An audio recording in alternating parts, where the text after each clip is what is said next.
You're watching MSNBC breaking coverage, and we are looking at the floor of the United States House, where, as you can see, 250 members of Congress voting on the big issue of the day, whether to begin a full investigation of the January 6th insurrection. 175 on the right there in opposition. 35 Republicans voting with the Democratic majority here. You can see the clear majority. This has not been gavelled into a final vote yet, but we can see, of course, the outlines of support to do this commission. 175 Republicans, the bulk of the party opposing the commission, and this all comes after a busy and turbulent couple days where Republican leadership turned not only on the commission, but on their own negotiators. We're watching some business there. You can see right near it looks like, if I believe I'm seeing correctly, it looks like we're seeing the speaker approach the lectern there at the gavel. Let's listen in.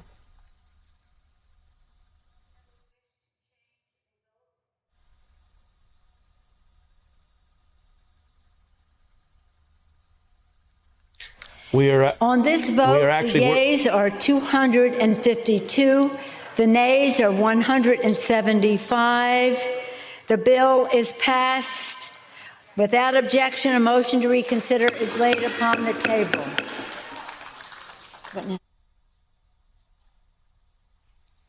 And there you have it. Speaker Pelosi gaveling in the vote as expected. Democrats passing this largely party line with about 30-something Republicans. We saw the gavel there still next to a nicely appointed bottle of sanitizer, a 2021 moment. And to take this in and understand how a congressional investigation like this works, former prosecutor and a counsel to multiple congressional probes, John Flannery, former special counsel as well as the Senate Judiciary Committee, joins us. He's been providing a legal analysis on more than one story tonight.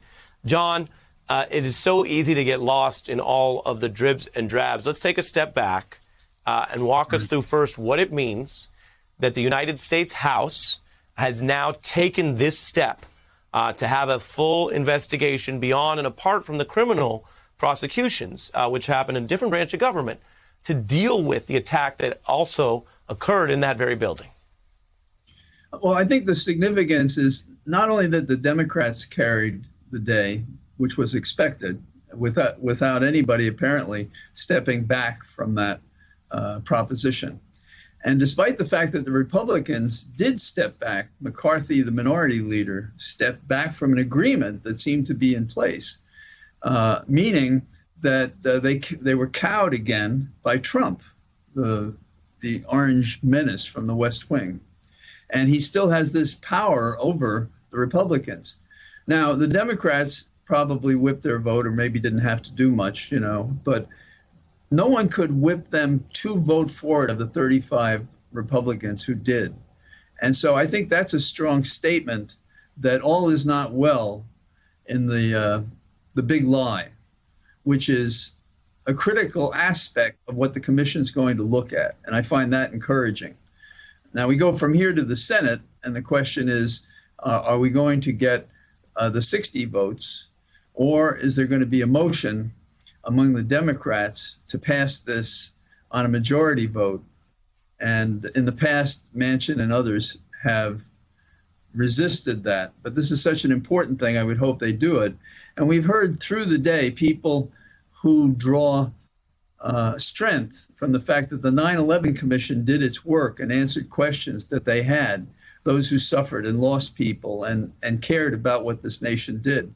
And this commission has become that we want independent, respected people to arrange a staff to do some very careful studies and to tell us what happened on that day, not just what we all know, but who, if anyone, did more, who betrayed their office, for instance. What was the president doing from the time he told people to go to the Hill? What was he doing in the White House? There are a lot of questions, but those are the questions that be answered by the commission. And ritual is important. Ritual is how we move forward, how we respect the body, the commission in this case, that would tell us what they found. And there may be criticisms if they make errors. But in the past, we've had some terrific commissioners. Rick Benveniste is a good friend of mine. And he would be one of my models of people who participated, because he not only as an individual worked on it, he also helped bring people together to understand things that were going on. And so he was part of that. Those kinds of people are what we need for this commission, to send a word to America that democracy is sound, autocracy is not accepted, and that you can't challenge the government by threatening to take out the speaker or the vice president and have nothing happen afterwards. And I think the nation has a hunger for accountability, and we haven't had it. We've been talking today earlier in the show about accountability for acts that appear to be criminal, but yet have not been charged. And maybe they won't be charged. Maybe they won't find a case.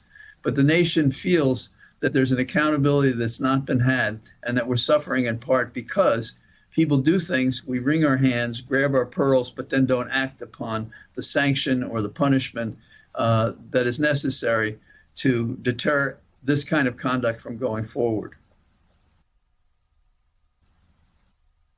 Yeah, and John, you look at, we were just watching the floor, I was listening to you, but it looked like they had a moment of silence or prayer after the speaker gavelled this in. I've just got about 90 seconds till I pass it to Joy Reid, but you have done congressional investigations. What do people need to understand at the basic level of what a commission like this would do? What it would do is give a statement of the facts, give a statement of the law, and propose remedies going forward of what we could expect. Those are the most important things. And people would have to have access to summaries and so forth of these findings so that they could find credible the conclusions and understand the recommendations. And that's the hardest thing, to move people toward change. This should be easier, but in these current times, plainly it's not. When we see so many members of Congress work toward a compromise on the Republican side and then walk away from it, we're in a dangerous time when they would listen to a person who was at the heart of this offense. And we do have the problem of the conflict of interest of some people in the Republican caucus and the conference who apparently thought this was fine, and so don't want to be anywhere near this, don't want to be a witness, don't want it to happen. It has to happen for that reason alone. Yeah, or individuals who revealed in their moment of candor or even fear, understandably, that day and in the days after, that they thought it was terrible, that they demanded justice, some even in the Republican Party saying Donald Trump should be held accountable, that he was a part of causing it, and they ran from that in public, which stitches all of these big stories together tonight. I mean, we began this somewhat busy hour with you, John, discussing the confirmation of the Attorney General of New York doing a criminal probe with the DA of the former president, and we end the hour now with something that was not law yet, according to the House. The Senate would have to make it real, but the House trying to make law, this commission to investigate what people did in the name of that then president to try to overturn democracy itself. It sounds heavy when you say it, but it's literally why this commission was being attempted to be created today. John Flannery, on More Than One Story, I want to thank you. I want to thank all of our experts tonight. If you're looking at the House floor here and joining us here on The Beat, I thank you for following the news with us. The House voting to pass a commission to investigate the insurrection of January 6th.